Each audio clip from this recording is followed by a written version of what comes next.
pogubno gledati izvan kapitalizma. Apsolutno. Jer sve se iskoristi u svrhu kapitala i zarade.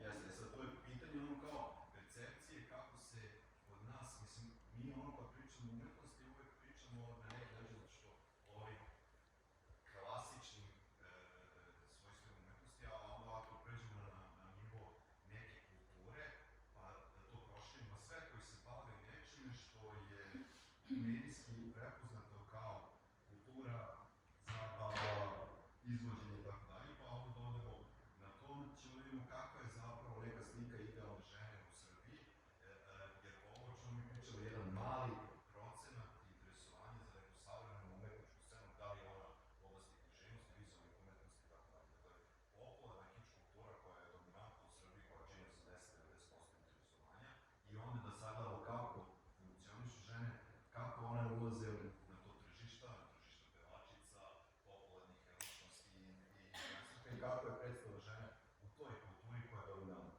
Onda bi zaista mogli apsolutno da kažemo, pozicije moći zapravo nisu uopšte izmenjene, postoji neka tradicionalna potreba da bude žena predstavljena kao seksualni simbol, kao telo, kao tako dalje, što je definitivno istina. Tako da ovo polje u kojem se mi nalazimo je od strane ovog društva, a i, nažalost, ne samo je toliko odbačeno, dakle to što je progresivno, što je savremeno, i na neki način mi postalo manje više za opštu populaciju nedelju. Tako da, uopšte ne možemo da kroz nju, kroz ovo uopšte pravimo neku analizu zaista. Da, to je ta propaganda u stvari, ovo su ti mediji koji opet prave neki narativ gde i kad predstavljaju te savremene umetnice, odnosno umetnice koje se ne bave kič kulturom i nisu na estradi, u stvari nekako stavljaju jako sličan kalup. Sad, koliko to može biti suptilno predstavljeno kroz razne neke magazine gde ti razmišljaš kao umetnica, ok, tvoj rad treba da bude vidljiv, ovo je neki medijski prostor koji ti je dat, jer mi nemamo kulturno-umetničke magazine što smo juče pričali, koji se bave nezavisnom scenom, koji se bave savremenom scenom i tako dalje, nego imamo neke određene institucije koje su imale neku mogućnost da se bave izdavaštvom sličnog tipa, ali opet se drže u tim okvirima institucije, neutralnog, nečeg što u stvari nije progresivno, i onda zapravo ti uđeš na tu medijsku scenu opet kao neka da, koja zapravo možda, ako neko sa strane gleda, vidi da stilski to nije baš estrada, ali isto predstavljeno. I gledam baš kad sam imala mogućnosti da učestvujem u nekim intervjuima, da budem na nekim portalima, i ta pitanja su tako konstruisana. Jedne godine sam imala pitanje koliko mi je, ne znam, sati trebalo da nacrtam jedan rad. Naprimjer, mislim, bukvalno ako se oslone na taj neki tehnički aspekt, ta pitanja su toliko banalizovana, a onda se postavljaju neka druga pitanja. Da li se ti kao umetnica osjećaš da doprinosiš modu? Mislim, to su tako neka bizarno glupa pitanja koje zapravo ne govore o tvojoj praksi, ne daju neki medijski prostor tebi kao umetnici koja doprinosi nekom društvenom angažovanju, a ne kao umetnica koja je lepa, pametna i dobila je mogućnost da u nekom salonskom prostoru predstavi svoj rad. I moraš biti lepa, u stvari. Pa da, i mislim da to jeste isto jedna pozadina svega toga, i da kada bismo mi pristupili u tim magazinima raščarupani i potpuno u nekom, ali opet ne u nekoj seksualizovanoj varijanti, jaotelje, umazana farbom, u svom inspirativnom slikarskom naboju, pitanje gde bi zapravo taj medijski prostor i za savremene umetnice bio. A opet imamo i ekspanziju društvenih mreža, gde svaka galerija i svaki umetnik izgleda jako uspešno. Mislim da mi sami sebi dajemo konstantno autogolove, gde zapravo sebe predstavljamo kao jako uspešno, u super prostorima, sređeni i tako dalje. Ne kažem da ne treba budemo sređeni, ali opet i društvene mreže jesu jedan medijski prostor koji sam kreiraš, a često ga kreiraš na osnovu nekih viših medijskih prostora koji diktiraju kako taj medijski prostor treba da izgleda. Tako da mislim da svi mi koji se bavimo ovim, ipak treba malo subverzivnije da razmišljamo o tome kako je naše oglašavanje. Pa i ako imamo mogućnost da se pojavimo u takvim nekim medijima, da uvek treba nešto da provučemo što jeste subverzivno, što kaže, pa nije to baš tako. Nisam ja baš lepa umetnica koja je uspešna, ja ne živim od ovoga. I verovatno neću nikad živeti. To je poenta priče. Ne bi dozvoli da to... Verovatno bi isekli. Ne, meni je zanimljivo, aj sad, čisto kad slušao te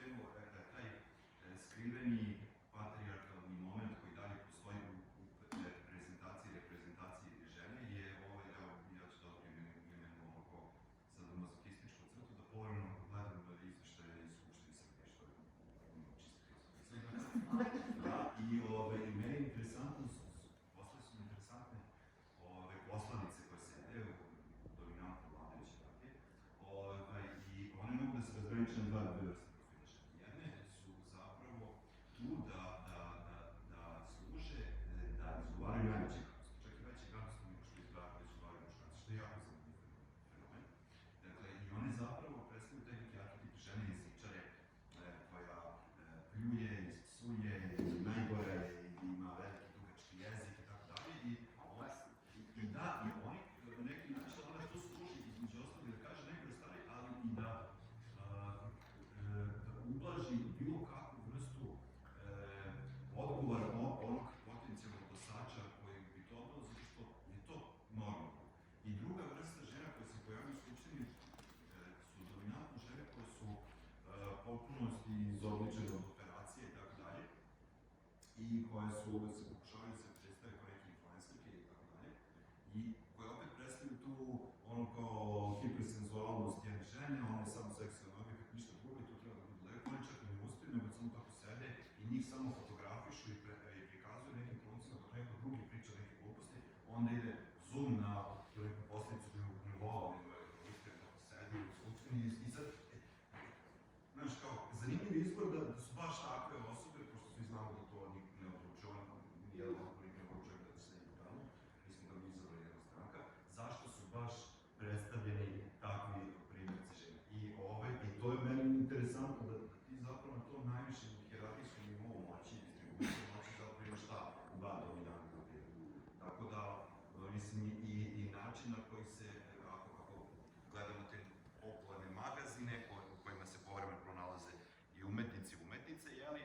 Dakle, da li je to Rijela magazin i tako, gde je onako prestižno pojaviti se, zato što to stoji po kućama na Dedinju, gde živi naša vladajuća klasa.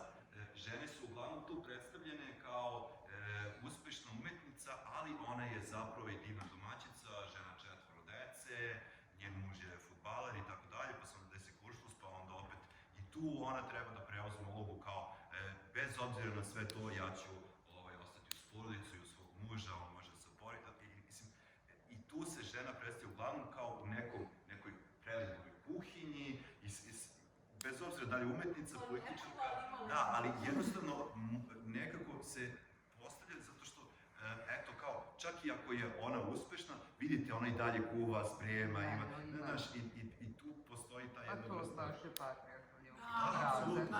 Ne bih išla stati samo na taj politički nivo. Početkom 2000-ih, kada se pojavila žena, pošto je to uglavnom predmet književnost, odjednom Milena Marković, Biljana Srbljanović, Medenica rekao, ovo nije slučajno, ovo je novo žensko iskustvo koje menja umetnost. Ovo je dobra umetnost. Patriarhalni model je istrožen, kao što, evo i sad pričamo o tome. Tu nema svežeg glasa. Ovo što smo sada slušali, to jeste taj ženski instinkt brige i primećivanja. Tako da,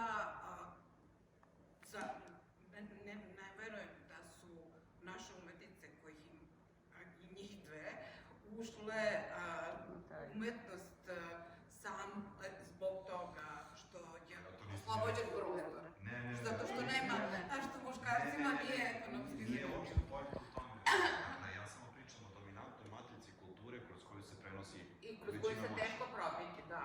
I ti tu ne možeš ni da uđeš zato što možeš da ispuniš određene kriterijume koji su nametnuti unapred i preraspodeljeni po pravilima te dominantne matrice moći. Ideologija, mi znamo šta imamo. A mi sad živimo u jednom backlashu koji je konzervatizma, nacionalizma, autoritarizma koji se pojavlja, pravoslavlja šta god ovde, a i nažalost i u celom svetu.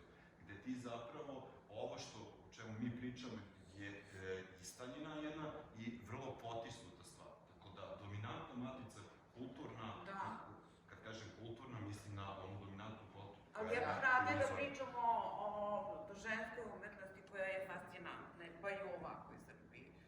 I u vizualnim umetnostima, mi o tome pričamo, ali da. Ja pričam o tome kada se postavi pitanje moći i onoga kako se predstavlja umetnost i kako je vidi većina stanovništva ove zemlje. Ti nemaš medije, ti imaš jednom časopisa za nezavisnu kulturu i 2-3 portala, imaš ženski muzej koji onako ne može, koji ako bi se uspostavio stvarno u Srbiji da ima zgradu i sve, to ne bi bio ovaj ženski muzej.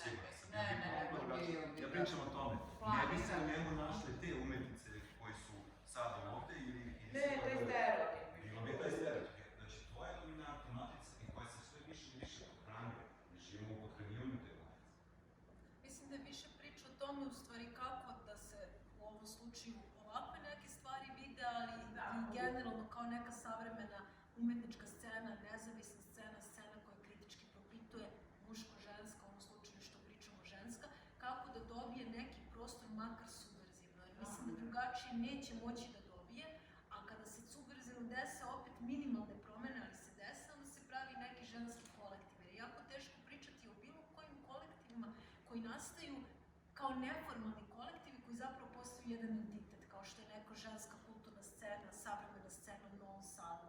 To je gotovo nemoguće sad objediniti. Da li postoji uopšte?